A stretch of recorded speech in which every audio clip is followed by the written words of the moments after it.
Trong khi thị trường bất động sản đóng băng, nhiều dự án thi công dở dang, không có đầu ra, thì vẫn có doanh nghiệp đang cung cấp thiết bị cho ngành công nghiệp xây dựng phát triển ổn định và được khách hàng tìm đến. Doanh nghiệp có lúc phải tăng ca sản xuất và tính đến chuyện mua thêm dây chuyền thiết bị. Người ta cứ nối tiếp là đặt các đơn hàng theo từng cái thời gian. Tức là cứ các đơn hàng sau thường lớn hơn các đơn hàng trước. Và hiện nay thì công nhân chúng tôi là phải làm việc có những bộ phận về 2-3 ca. Và tình chúng tôi có khi là cũng phải nhập thêm các cái thiết bị máy móc và tuyển thêm một số cái lao động để mà đáp ứng được yêu cầu của thị trường trong nước và nước ngoài. Ít ai biết được, một doanh nghiệp đang giữ vị trí đi đầu trong ngành sản xuất van vòi của Việt Nam hiện nay với các sản phẩm đa dạng về mẫu mã chủng loại, được Bộ Công Thương chứng nhận đủ sức thay thế hàng nhập khẩu, lại khởi nghiệp từ một cửa hàng khiêm tốn trên phố Đê La Thành, Hà Nội 20 năm về trước. Năm 1992, đang làm việc ở một doanh nghiệp nhà nước trong lĩnh vực cấp thoát nước, ông Trương Quốc Cư đã xin nghỉ việc, về đây mở một cửa hàng cung cấp vật tư phụ tùng ngành cấp thoát nước. Cái Hội nghị Trung ương khóa 7 năm 1991 thì đây là một cái cuộc phải nói rằng là phát triển toàn diện và đổi mới đặc biệt, trong đó thừa nhận kinh tế 5 thành phần và vận hành nền kinh tế theo cái cơ chế thị trường, và lúc đó mới có cái cơ chế gọi là cái thông qua cương lĩnh phát triển kinh tế. Và lúc đó thì tôi đang công tác ở một cái đơn vị nhà nước. Thế thì tôi thấy rằng là nhận thức thấy rằng là đây là một cơ hội, thách thức nhưng mà là cơ hội. Và khi mà ở một cái đơn vị mà phải nói là cái cơ chế nó còn có những cái nặng nề và không theo kịp được cái tiến trình đổi mới của đất nước, và tôi nhận thấy rằng là nếu mình là ra ngoài kinh doanh thì có thể mình làm được nhiều việc cho xã hội, cho đất nước cũng như là cho cái gia đình mình. Cho nên tôi đã xin là cái ra khỏi cái nghỉ ở cơ quan nhà nước, hưởng các cái chế độ và trở về để mà kinh doanh. Đó là thời điểm khó khăn của kinh tế Việt Nam. Lúc đó, làm thế nào có đủ cơm ăn áo mặc là câu hỏi của mỗi người dân, gia đình, chứ chưa có nhiều người nghĩ đến việc phải cung cấp vật tư ngành nước phục vụ nâng cao đời sống người dân. Không bằng lòng với quy mô của một cửa hàng nhỏ lẻ, với tham vọng muốn được đóng góp nhiều hơn nữa cho ngành cấp thoát nước Việt Nam, ông Cư và những cộng sự đã vượt qua muôn vàn khó khăn của thủ tục hành chính để được Ủy ban Nhân dân thành phố Hà Nội cấp giấy phép kinh doanh vào tháng 10 năm 1993. Đây có thể coi là doanh nghiệp tư nhân đầu tiên trong lĩnh vực cung cấp thiết bị vật tư phục vụ ngành cấp nước sinh hoạt ở Việt Nam. Ở vào thời điểm khái niệm kinh tế thị trường còn tương đối mới mẻ, trong bối cảnh nguồn cung vật tư ngành nước từ Liên Xô và các nước Đông Âu bị cắt, sau khi thành lập doanh nghiệp, một mặt Minh Hòa lo ổn định thị trường nội địa, một mặt mạnh dạn ra các nước tư bản nhập khẩu vật tư máy móc phụ kiện. Qua những chuyến đi như vậy đã cho thấy cơ hội phát triển ngành sản xuất van vòi ở Việt Nam là rất lớn. Một cái đất nước nhỏ như là Thái Lan đây thôi, với dân số là chưa bằng nửa dân số Việt Nam. Thế mà trong khi đó người ta có bao nhiêu nhà máy sản xuất ống thép, rồi thì phụ tùng, van nước, không những người ta cung cấp đủ cho nội địa mà người ta xuất khẩu khắp thế giới. Khắp thế giới. Cho nên cái bước đầu chúng tôi sang thì phải nói hoàn toàn là ngỡ ngàng. Phải nói là lúc đó gặp vô cùng khó khăn. Kiến thức ngoại ngữ không có, kiến thức thị trường thì không có, những cái mà những cái khái niệm về cạnh tranh hoàn toàn không có. Thậm chí người ta nói giá bao nhiêu nhưng mà mình cũng không biết là đàm phán như thế nào để mà trả giá cái. Thế thì thực chất là rất nhiều cái bỡ ngỡ ban đầu.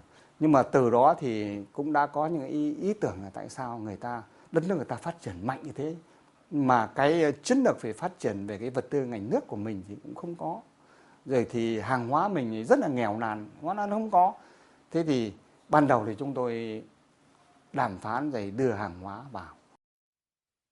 Sau khi xây dựng được hệ thống phân phối đại lý ở cả ba miền Bắc Trung Nam, sau khi đã ra nước ngoài và tiếp xúc với các đối tác từ Thái Lan, Đài Loan, Pháp, Mỹ, châu Âu, Tây Ban Nha, ông Cư nhận thấy thiếu ngoại ngữ và kỹ năng quản trị kinh doanh sẽ cản trở sự phát triển và hội nhập của doanh nghiệp. Năm 1995, tạm thời xa công ty sang Hoa Kỳ tham gia chương trình đào tạo về quản trị kinh doanh, và quá trình học đã giúp ông Cư tích lũy kinh nghiệm, tìm kiếm thông tin, mở mang quan hệ bạn bè đối tác. Thế là những cuộc hành trình đi tìm hiểu cơ hội kinh doanh nối tiếp liên tục trong những năm tiếp theo. Trên những chặng đường tìm cơ hội, ông đã có mặt ở hầu hết các châu lục, các quốc gia có nền sản xuất công nghiệp tiên tiến. Đó có thể là những nước cận kề như Trung Quốc, Thái Lan, Nhật Bản, hay những nước xa xôi như Mỹ, Đức, Pháp, Tây Ban Nha và đã tìm thấy rất nhiều cơ hội kinh doanh qua những chuyến đi như vậy. Từ những mối quan hệ này, hàng vạn tấn ống thép van vòi chất lượng cao đã được nhập khẩu, phân phối và đưa đến tận chân công trình, được khách hàng đánh giá cao. Nhưng cũng qua quá trình học hỏi, tiếp xúc với các đối tác nước ngoài đã khiến ông đặt câu hỏi: tại sao nhiều nước có số dân ít, có nguồn nguyên liệu không phong phú nhưng lại sản xuất được các sản phẩm van vòi phục vụ dân sinh và kiếm được ngoại tệ? Tại sao chúng ta có thị trường, có nguồn lao động dồi dào và có các nhà phân phối lại không thể tổ chức sản xuất van vòi phục vụ dân sinh? Liệu Minh Hòa có xây dựng được nhà máy sản xuất van vòi được không? Các doanh nghiệp nhà nước trước đây tại sao lại thất bại khi sản xuất sản phẩm này? Khó khăn thách thức lớn nhất trong việc quản lý một nhà máy sản xuất van vòi khác với một doanh nghiệp thương mại đơn thuần là gì? Những câu hỏi như vậy cứ thôi thúc ông cho đến tháng 5 năm 2005, nhà máy sản xuất van vòi Minh Hòa được khởi công xây dựng trên diện tích hơn 10.000 m2 tại khu công nghiệp Nam Thăng Long. Trong thời gian hơn 1 năm xây dựng, công ty đã tuyển được những người có năng lực gửi sang Trung Quốc học công nghệ sản xuất van vòi cho ngành cấp nước. Tháng 6 năm 2006, nhà máy van Minh Hòa bắt đầu đi vào sản xuất mẻ hàng đầu tiên và từ đó đến nay liên tục được mở rộng và nâng cao năng lực sản xuất. Các sản phẩm khi tham gia hội chợ triển lãm ở trong và ngoài nước đều được các đối tác đánh giá cao. Tháng 8 năm 2010, Thủ tướng Chính phủ Nguyễn Tấn Dũng, Phó Thủ tướng kiêm Bộ trưởng Ngoại giao Phạm Gia Khiêm, Chủ tịch Phòng Thương mại và Công nghiệp Việt Nam Vũ Tiến Lộc đã đến thăm gian hàng của Minh Hòa khi tham dự diễn đàn doanh nghiệp Việt Nam châu Phi. Thủ tướng đã dành thời gian nghe lãnh đạo công ty trình bày về quá trình hình thành, phát triển của công ty cũng như đánh giá cao nỗ lực sản xuất ra sản phẩm van vòi có chất lượng cao, đủ sức thay thế hàng ngoại nhập của Minh Hòa. Hiện tại, nhà máy có năng lực sản xuất trên 6 triệu sản phẩm van vòi các loại, trên 5 triệu loại linh kiện khác nhau và đáp ứng được toàn bộ các nhu cầu của khách hàng về van vòi ngành cấp thoát nước trên phạm vi cả nước. Sản phẩm của Minh Hòa được phân phối tại 63 tỉnh thành. Về nguồn gốc xuất xứ thì Minh Hòa thì rõ ràng là cạnh tranh những sản phẩm. Đầu tiên là cạnh tranh sản phẩm nhập trôi nổi từ hàng từ Trung Quốc về, chắc chắn là Minh Hòa đã cạnh tranh đánh bạt được những cái hàng sản xuất từ Trung Quốc. Thế còn một số những cái mặt hàng khác ấy thì thực ra thì Minh Hòa vẫn là những cái đơn vị sản phẩm của Minh Hòa ấy thì vẫn là tương đương và song song những mặt hàng có tiếng ở trên cái thị trường chung của thị trường. Hàng hóa của Minh Hòa đa dạng, tiêu chuẩn chất lượng thì đầy đủ và xuất xứ hàng hóa thì rõ ràng. Thì những cái đấy là cái mà những cái đơn vị bán hàng của chúng tôi thì rất là quan tâm. Thì những cái đấy là những cái mặt mạnh của Minh Hòa đấy với cả chúng tôi. Thì cái đấy thì tất nhiên là chúng tôi sẽ gắn bó với Minh Hòa. Bây giờ đã gắn bó và tương lai chúng tôi cũng sẽ gắn bó với cả Minh Hòa. Từ năm 2012, công ty được các nhà nhập khẩu nước ngoài quan tâm và đã thực hiện xuất khẩu sang Pháp, Mỹ, Myanmar, Malaysia, Campuchia và được các đối tác đánh giá cao. Sản phẩm của Minh Hòa đã tham gia vào hầu hết các dự án cấp nước ở Hà Nội, Huế, Thành phố Hồ Chí Minh và các công trình trên phạm vi cả nước. Việt Nam đang thực hiện mục tiêu trở thành nước công nghiệp theo hướng hiện đại vào năm 2020 và để thực hiện mục tiêu đó không thể không có sự đóng góp của các doanh nghiệp như Minh Hòa. Đây là một trong những cái đơn vị mà phát huy được cái năng lực sản xuất cái vật tư thiết bị chuyên ngành trong nước. Mà mặt hàng này ấy, tuy nhỏ nhưng lại là rất quan trọng. Bởi vì hệ thống nước nào cũng phải cần đến van. Từ hệ thống to đến hệ thống nhỏ, từ nhà cao tầng cho đến nhà thấp tầng, cho đến việc truyền dẫn lên các hộ dân đều phải dùng đến van cả.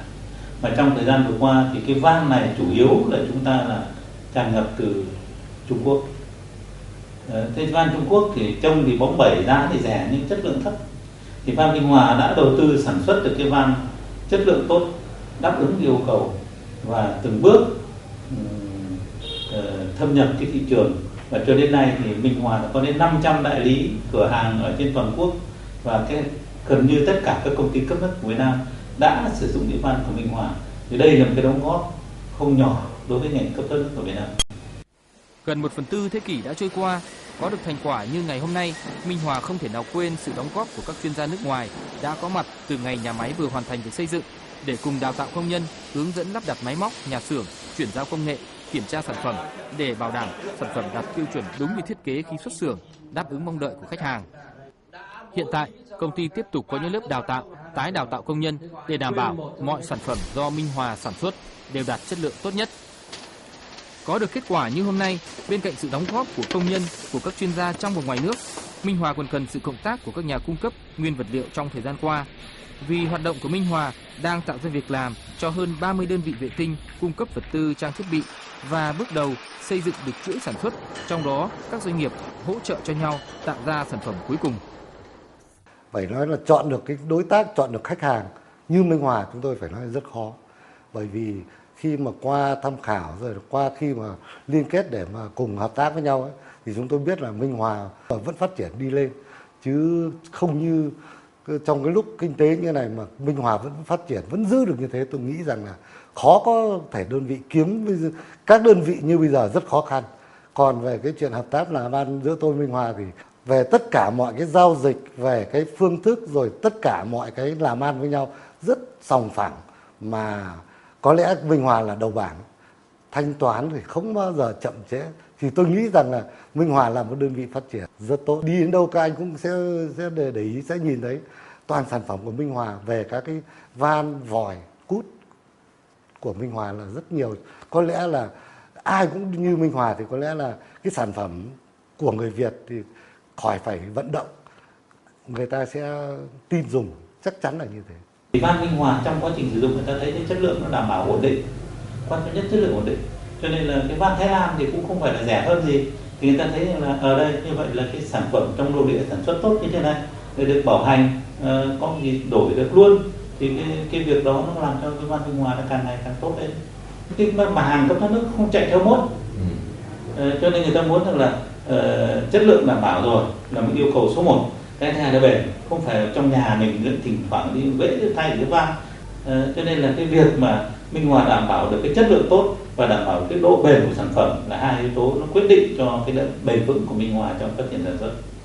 Có thể nói, những thành quả đạt được là do lãnh đạo công ty cổ phần đầu tư Minh Hòa luôn biết chấp nhận khó khăn, thách thức bằng những bước đi vững chắc về tầm nhìn, luôn biết đi trước đón đầu, luôn luôn đổi mới và sáng tạo trong từng lĩnh vực hoạt động.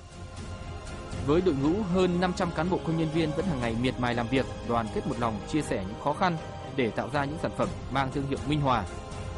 Họ là những người trực tiếp thực hiện những nhiệm vụ quan trọng, giữ vững truyền thống đoàn kết với sứ mệnh và tầm nhìn, giữ vững vị trí là doanh nghiệp đi đầu trong ngành sản xuất van vòi của Việt Nam, tạo ra sản phẩm đa dạng phục vụ thị trường nội địa, thay thế hàng ngoại nhập, góp phần tiết kiệm nguồn ngoại tệ cho đất nước và tham gia vào chuỗi giá trị toàn cầu, từng bước đưa sản phẩm Việt Nam ra thế giới. Những nỗ lực của Minh Hòa đã được các nhà cung cấp, đại lý, khách hàng và các cơ quan quản lý nhà nước ghi nhận. Bộ Xây dựng đã tặng bằng khen về những đóng góp xuất sắc của Minh Hòa với ngành xây dựng Việt Nam. Minh Hòa có 9 mặt hàng được Bộ Công Thương đưa vào danh mục máy móc, vật tư, nguyên vật liệu sản xuất trong nước thay thế hàng nhập khẩu. Với những gì đã đạt được, Minh Hòa phấn đấu phát huy những truyền thống tốt đẹp, giữ vững ngọn cờ đầu. Chiến lược phát triển lâu dài của Minh Hòa trong 10 năm tới là sản phẩm Minh Hòa sẽ không những cung cấp đủ cho nhu cầu nội địa mà còn thay thế hoàn toàn hàng nhập khẩu, góp phần đưa thương hiệu Việt ra thế giới.